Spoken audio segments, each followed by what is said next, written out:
बांग्लादेश में जो इस वक्त के हालात हैं, उसने पूरे दुनिया को चिंता में डाल दिया है। और अगर भारत की बात की जाए तो एक पड़ोसी देश होने के नाते उसकी भी चिंताएं कम नहीं हैं।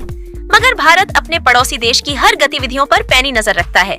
यही कारण है कि बांग्लादेश पर भारत ने पहले से ही अपनी चौकसी बढ़ा रखी है।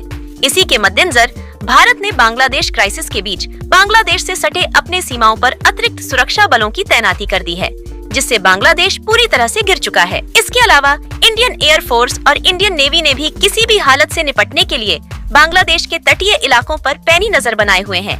जैसा कि आपको मालूम है, भारत ने शेख हसीना को अपने देश में शरण दे रखा है, जिसके चलते कहीं न कहीं बांग्लादेशी कट्टरपंथी गुट भारत से नाराज हैं, जिसके चलते बांग्लादेश में हिंदू आबादी पर तो जुल्म हो ही रहे हैं। उसके साथ ही बांग्लादेश से सटे भारत के राज्यों पर भी इसका असर देखने को मिल सकता है, क्योंकि बांग्लादेश के सुप्रीम कोर्ट के बार एसोसिएशन ने शेख हसीना को बांग्लादेश को सौंपने को लेकर अपनी मंशा जाहिर कर दी है।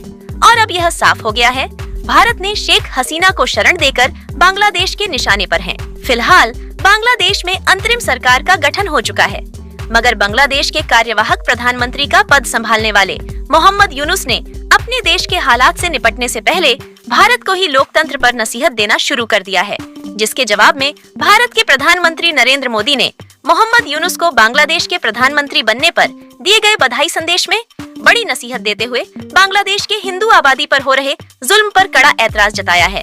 आपकी जानकारी के लिए बता दें कि मोहम्मद यूनुस अमेरिका के कठपुतली के तौर पर बांग्लादेश की बागडोर संभाली है।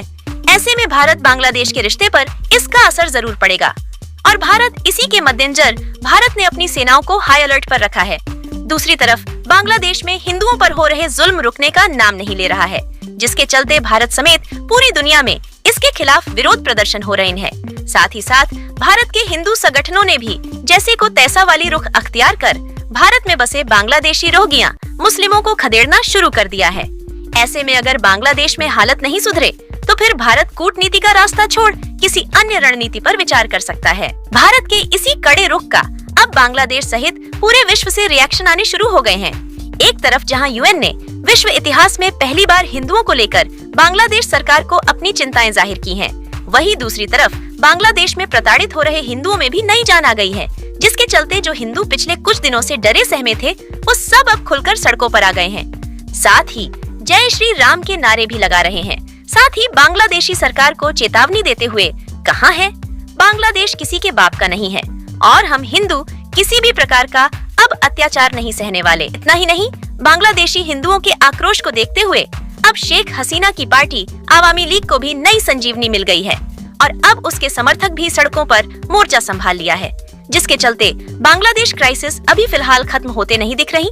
इन सब के बीच अब भारत में शरण लेने वाली शेख हसीना का भी बयान सामने आया है, जिसमें उन्होंने अमेरिका को निशाने पर लेते हुए कहा है, अमेरिका अपना नापाक मंसूबे को अंजाम देने के लिए सीधे तौर पर बांग्लादेश के इस हालात के लिए जिम्मेदार है। अब इन बिगड़े हालातों के बीच बांग्लादेश के लिए एक और बुरी खबर है, जिससे बांग्लादेश की अर्थव्यवस्था पूरी तरह से बिगड़ने वाली है। दरअसल बांग्लादेश में जिस तरीके से हालात बिगड़ चुका है, इससे वहाँ की कंपनियां और फैक्ट्रियां पूरी तरह से बंद हो गई हैं और यहाँ के हालात को देखते हुए कई बांग्लादेशी टेक्सटाइल फैक्ट्री बांग्लादेश से सटे भारत के राज्यों में आना चाह रही है, जिसमें बिहार भी शामिल है।